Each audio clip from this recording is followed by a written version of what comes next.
Petugas gabungan yang terdiri dari TNI, Polri, Satpol PP, MUBA, serta dinas terkait lainnya kembali membubarkan 2 acara pesta hajatan sekaligus yang digelar di Musi Banyuasin, tepatnya di wilayah Kecamatan Bayung Lincir, Musi Banyuasin.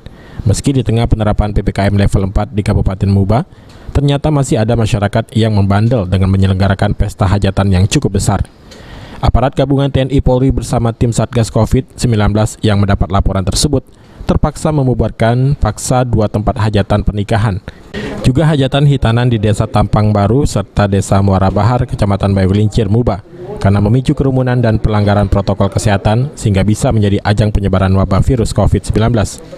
Padahal sebelumnya pemerintah daerah sudah menghimbau agar masyarakat untuk tidak melangsungkan hajatan dengan hiburan organ tunggal yang bisa mengundang kerumunan warga hingga menyebabkan penularan virus COVID-19 di wilayah MUBA. Namun nampaknya himbauan tersebut tidak sampai ke level bawah.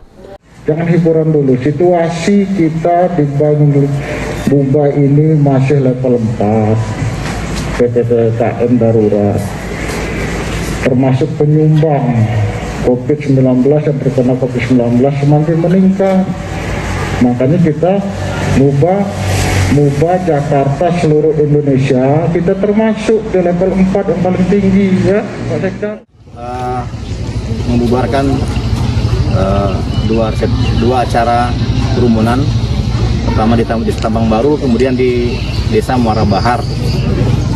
Kami beserta Forkopimcam, Satgas Penanganan COVID Kecamatan Bayung Lincir, karena masyarakat tidak mengetahui kalau PPKM ini diperpanjang. Sudah kami jelaskan, sudah tidak dilakukan tindakan pembubaran secara humanis kepada mereka di Desa Tampang Baru dan juga Muara Bahar. Untuk itu kami tegaskan lagi kepada masyarakat untuk menunda kerumunan dan acara apapun yang bersifat membuat kerumunan yang menyebabkan penularan COVID-19. Wilayah Musi Banyuasin saat ini kembali memperpanjang penerapan PPKM level 4 sampai dengan tanggal 9 Agustus mendatang. Sehingga warga melaksanakan aktivitasnya harus selalu mematuhi protokol kesehatan dan dilarang melakukan kerumunan. Rusi Iskandar, PAL TV.